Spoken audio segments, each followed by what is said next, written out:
The city of Lagos was alive with lights that stretched across the night like fallen stars, each one glowing with the promise of wealth, ambition, and dreams that refused to sleep. Among the towers of glass and steel stood the headquarters of Okizi Holdings, a business empire that commanded respect in Nigeria and far beyond. Inside that gleaming tower, one man's story echoed louder than all others, the story of Chief Obinna Okizi, the billionaire CEO whose journey from the dust of a poor village to the glitter of international wealth was nothing short of a folktale reborn. Obinna's name carried weight. Boardrooms went silent when he entered. Journalists wrote of his brilliance. Rival companies tried and failed to match his vision.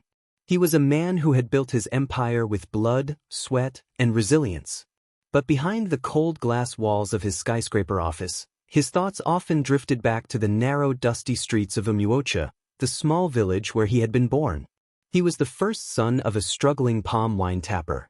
His father, a man of deep wisdom but limited means, used to tell him, "Obinna, wealth is like water. It flows where the ground is dug deepest. Dig with patience, and your river will never run dry." Those words clung to him through the hunger, the long treks to school barefoot, the humiliation of wearing torn uniforms while his mates mocked him. Years later, as the chairman of an empire worth billions, he never forgot those days. His humility set him apart in a world where arrogance was currency. Obinna lived with quiet dignity, balancing his power with a calmness that unsettled even his competitors. At his side, or so it seemed, was his beautiful wife, Kayamika. They had married young, before the empire, when Obinna was just a man with dreams bigger than his pocket. She had supported him through his first failed ventures, through the years of rejection, through the lonely nights when investors laughed at his proposals. To many, she was the perfect wife, the graceful queen beside the king of wealth. Their union appeared flawless: lavish charity events, gala nights where they arrived hand in hand, the envy of the city. Social media called them Nigeria's power couple. Their mansion in Banana Island stood as a symbol of what love, resilience, and ambition could achieve together. But appearances, like polished gold, sometimes hid cracks. Obinna was a man consumed by his work. To him, every contract signed was another foundation laid. Every investment secured was another legacy built for generations. He often returned home late, exhausted, his mind still calculating figures and strategies. His love for Kayamika was real, but his devotion to the empire often overshadowed it. He trusted her completely, never imagining that his loyalty and blind faith might one day cost him more than money ever could. Kayamika, on the other hand, found herself growing restless. Wealth had spoiled her tastes: private jets, diamond necklaces, luxury cars, and exotic vacations. But somewhere deep inside, a dangerous whisper began to rise. Is this all there is? Am I just the wife of a billionaire? Where is my thrill? It was a whisper she never voiced aloud, not yet. One evening, after a long day of board meetings, Obinna stood at the balcony of their mansion overlooking the Lagos Lagoon. The sun melted into the horizon, leaving a fiery glow that painted the waters crimson. Kayamika walked up beside him, dressed in a flowing silk gown, her perfume lingering like a secret.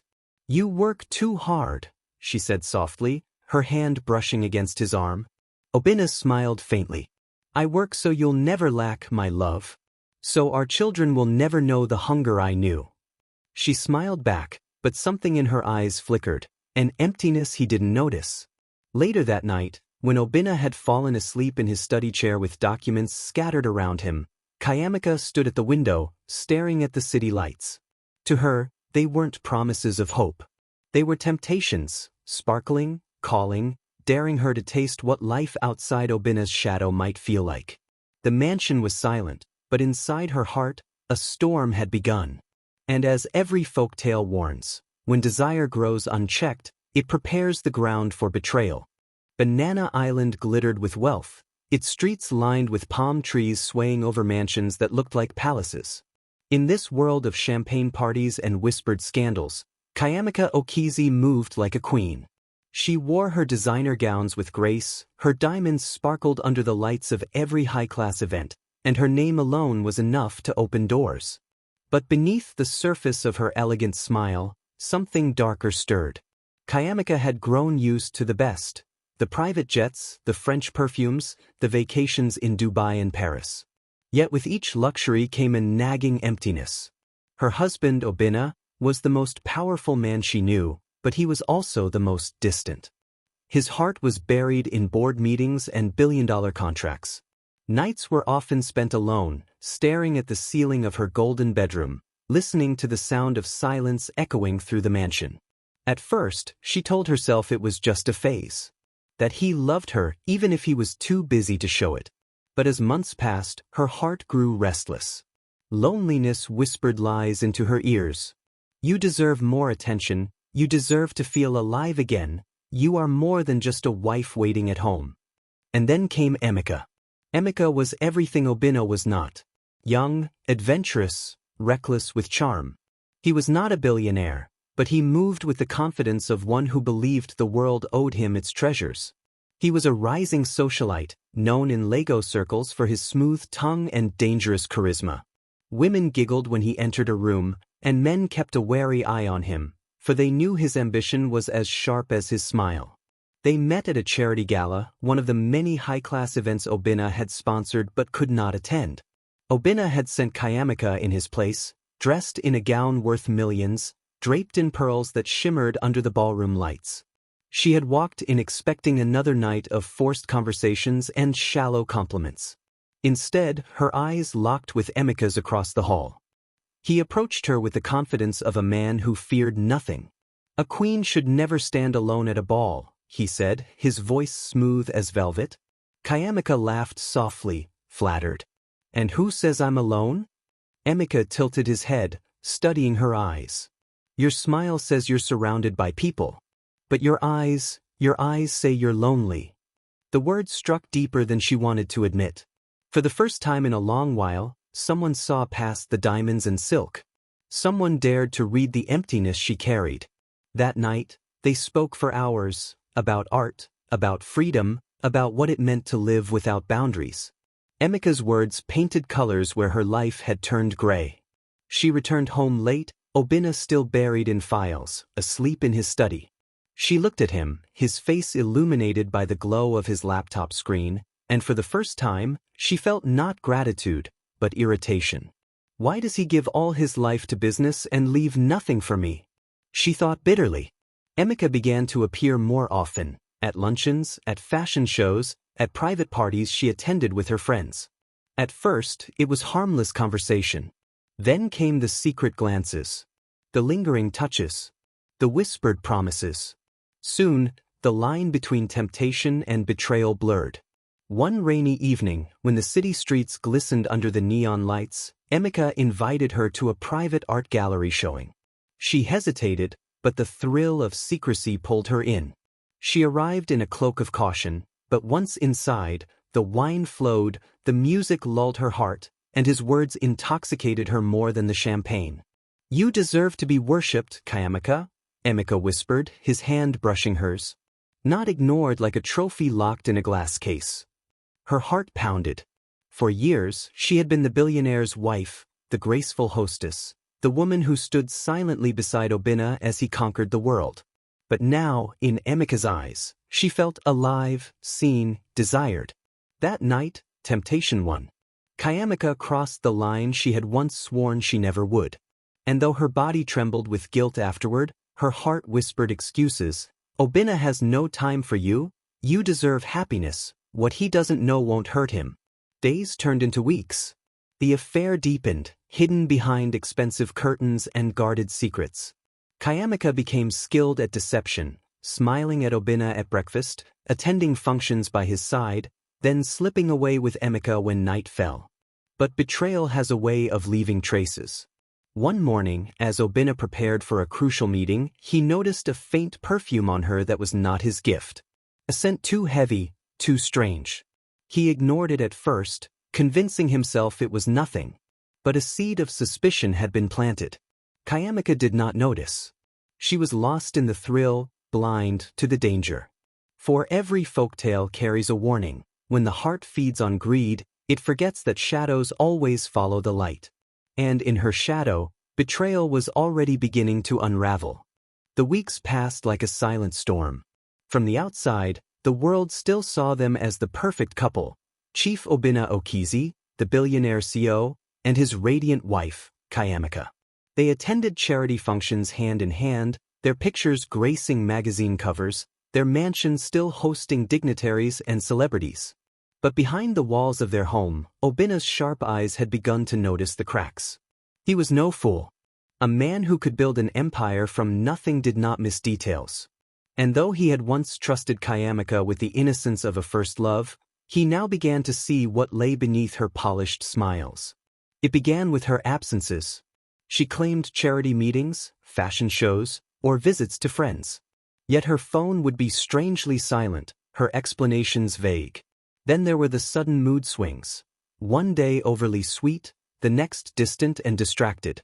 One night as she lay beside him in bed, pretending to sleep, Obinna quietly reached for her phone. The screen lit up, and a message appeared before he could even touch it. "I miss you already. Same time tomorrow," signed with an initial he knew was not his. Obinna's chest tightened, but he did not wake her. Instead, he closed his eyes and lay still, the pain carving itself deep into his heart. Betrayal, the one wound that money could not heal, had found him. The next morning, he behaved as though nothing had changed. He kissed her forehead gently before leaving for work, his voice calm as ever. But within him, a storm raged.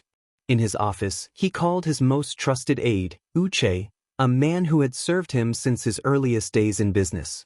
"I need you to follow my wife," he said quietly, his tone steady but his eyes dark. "Don't be seen. Don't ask questions. Just bring me the truth." For 3 days, Obinna waited, each hour heavier than the last.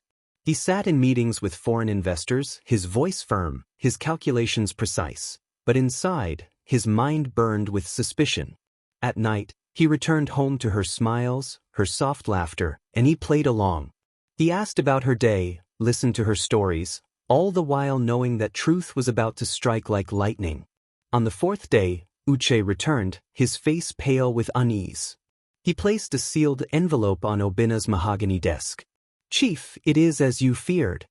Obinna opened the envelope slowly, his hands steady though his heart thundered. Inside were photographs. Kayamika stepping into a private lounge with Emeka, her hand brushing his arm, her lips smiling in a way she had not smiled at Obinna in months. Another picture showed them together at a hidden restaurant, their heads bent close in intimacy. The final blow was a grainy but unmistakable image. Kayamika leaving a hotel at night, Emeka by her side, both of them cloaked in secrecy. Obinna's eyes lingered on the last photo. For a moment, his vision blurred. Not from tears, he refused to weep, but from the weight of betrayal pressing down on his spirit. Uche spoke cautiously. "What will you do, Chief?" Obinna closed the envelope, his face unreadable. "Nothing." "Nothing?" "Yes," Obinna said quietly, rising from his chair to look out over the city skyline. "The lion does not roar when the goat strays. He waits." Uche bowed his head in silence. He understood his master's wisdom. That evening, when Obinna returned home, Kayamika greeted him with her usual grace. "My love, you are back early," she said, her smile practiced, her eyes bright with hidden guilt. "Yes," Obinna replied calmly, removing his jacket. "I wanted to spend the evening with you." Her heart skipped, guilt flooding her chest. But she forced another smile, masking her unease. They dined together, laughter echoing in the mansion, but beneath the surface, both were actors in a play, one hiding her betrayal, the other hiding his knowledge of it. Over the next weeks, Obinna watched quietly. He did not confront her, did not rage or accuse. Instead, he studied her choices, her lies, her betrayals. And the more he observed, the clearer the truth became. The woman he had once loved above all else had chosen greed over loyalty. Still, he waited. The breaking point came one Friday night. Kayamika told him she was attending a charity committee meeting in Victoria Island. She left dressed elegantly, her perfume trailing behind her like a deceptive promise. Obinna followed. Not in person, but through the silent eyes of men he trusted. That night, the reports confirmed what he already knew. She was with Emeka again, laughing, drinking, forgetting the vows that once bound her. At midnight, Obinna sat alone in his study, staring at the photographs spread across his desk. His heart was heavy, but his mind was clear. He thought of his father's words, "When betrayal comes, do not answer it with anger. Answer it with wisdom. Anger burns fast. Wisdom burns forever." He poured himself a glass of water, not wine, and whispered into the silence, "So this is the woman I gave the world to." The mansion was quiet. Kayamika returned hours later, slipping inside, unaware that her secret was no longer hidden. She found Obinna asleep on the couch, documents scattered around him. She kissed his forehead lightly, guilty yet convinced of her cleverness. But in truth, the play had shifted. The hunter had laid his trap. For betrayal uncovered does not end in silence. It waits. It plans. And when it finally moves, the lesson becomes one the whole world remembers. The silence of patience is often mistaken for weakness. Kayamika thought she had outsmarted her husband, that her lies were polished enough to blind the sharp eyes of the man who built an empire from nothing. But what she didn't know was that Obinna was no longer the unsuspecting husband. He was the quiet judge, watching as fate sharpened its blade. Life with Emeka had become a dangerous thrill for Kayamika. Every secret meeting, every whispered promise made her feel alive. She told herself she deserved it. After all, wasn't Obinna always too busy? Wasn't she just a lonely wife seeking joy? But what she refused to see was that she was feeding a fire that would eventually consume her. Emeka, for all his charm, was no Obinna. He was reckless with money, extravagant beyond his means. He showered Kayamika with gifts, jewelry, designer bags, weekend trips abroad. She believed it was love. But behind his polished smile, Emeka was a man with debts, a man whose taste for wealth exceeded his pocket. And to him, Kayamika was not just a lover, she was a golden ticket into Obinna's fortune. One afternoon, while lounging at a luxury spa, Kayamika overheard two women gossiping. "Have you seen Emeka lately?" one whispered. "Always throwing money around like he owns the central bank." The other chuckled. "That man lives off rich women. You know he was with Chief Adeyemi's niece before? Now it's Okizi's wife. Tomorrow who knows?" Kayamika stiffened, her heart racing. She tried to dismiss the words, but they echoed in her mind like a curse.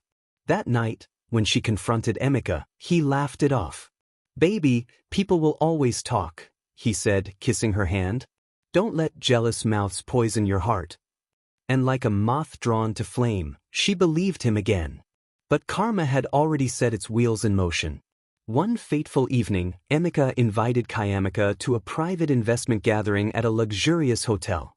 "Big men will be there," he said, his eyes glinting. "Opportunities that even your husband would envy." Kayamika, flattered and eager, dressed in her finest gown and joined him. But when she arrived, the room was not filled with dignitaries or investors.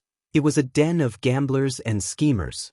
She watched in shock as Emeka sat at a high-stakes poker table, betting recklessly with money she had secretly given him from her household allowance.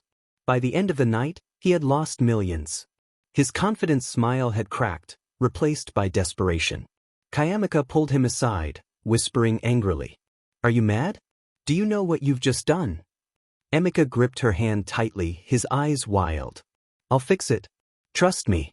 I just need more cash, quickly. You can get it, baby. Your husband won't even notice." Her stomach turned. For the first time, she saw him clearly, not as the charming lover, but as a parasite feeding on her greed. Still, fear and shame bound her. She slipped more money to him over the following weeks, pawning her jewelry, inventing excuses for household expenses. But no matter how much she gave, it vanished like smoke in Emeka's hands. And then came the collapse. One afternoon, while Kayamika sat sipping wine in their Banana Island mansion, her phone buzzed with a message. It was from a close friend. "Your Emeka has been arrested. They say he duped investors and owes dangerous people money." Her glass slipped from her fingers, shattering on the marble floor. Trembling, she scrolled through social media. There it was, Pictures of Emeka in handcuffs, headlines screaming his shame. Popular socialite Emeka caught in fraud scandal. Kayamika's world spun. She tried to call him, but his phone was unreachable. Panic clawed at her chest. Within hours, whispers began to spread in the high circles of Lagos society. People exchanged knowing looks, gossiping behind her back. The billionaire's wife, isn't she the one always seen with him? By evening, the story had grown into a storm. Kayamika's name was being dragged into Emeka's scandal. Her friends stopped answering her calls. Even her closest allies avoided her, fearful of being tainted by association. She returned home that night, her face pale, her heart pounding. Obinna was waiting in the living room, seated calmly with a book in his hand. He looked up as she entered, his expression unreadable. "You're home early," he said softly. She forced a smile, her voice trembling. "Wait, I wasn't feeling well." Obinna nodded, his eyes piercing through her. "I see. I heard about Emeka today." Her body froze, her throat tightening. "Emeka?" she stammered, pretending ignorance. Obinna closed his book and stood. "Kayamika, the city is talking. You should know. The truth always finds its way out." Tears welled in her eyes.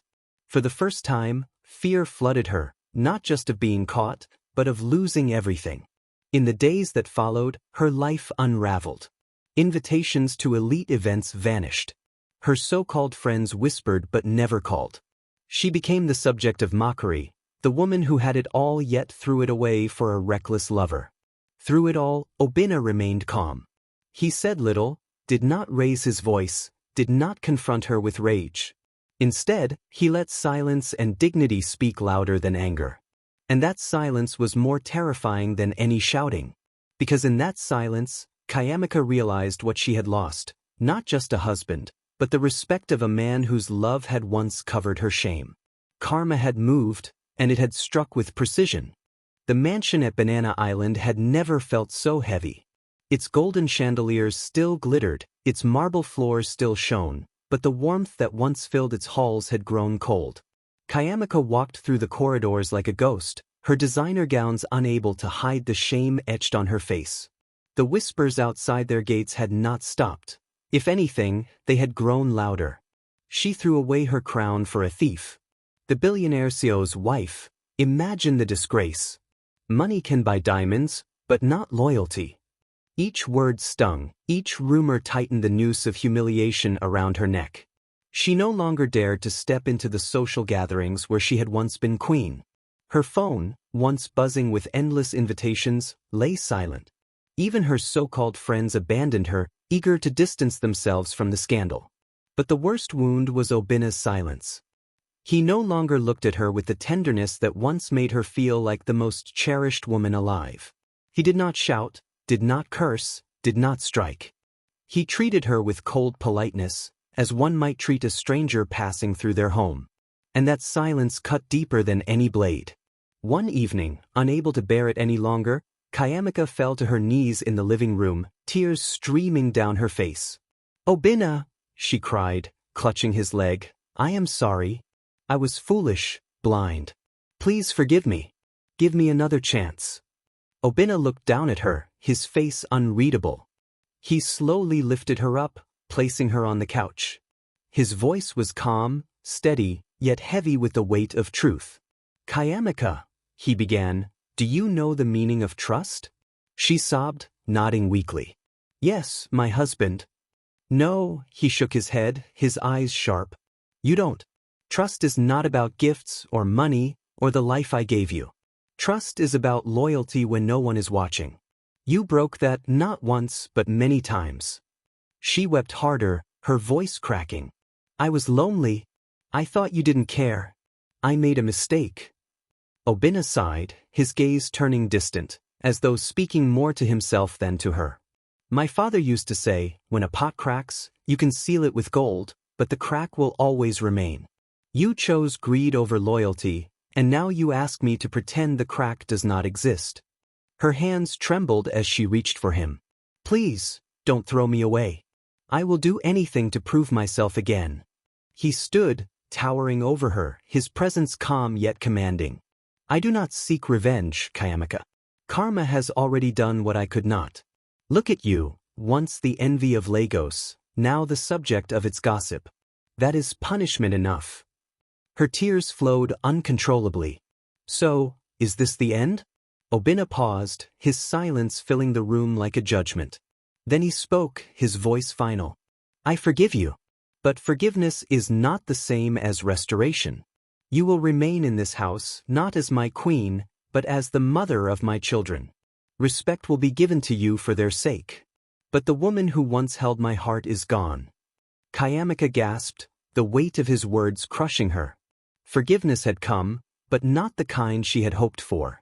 She had wanted to be embraced again, to reclaim her throne beside him. Instead, she had been reduced to a shadow of what she once was. And in that moment, she realized the true cost of betrayal. In the months that followed, Obinna's empire grew even stronger. He expanded into new markets, his name rising higher on the list of Africa's wealthiest men. Business leaders flocked to him, impressed not only by his brilliance but by his dignity in the face of personal scandal. The world admired him more, for he had chosen wisdom over wrath, patience over violence. Kayamika, however, faded from the spotlight. She lived quietly in the mansion, caring for the children, avoiding the gaze of the public. Once, she had been the woman every girl envied, the wife every man admired.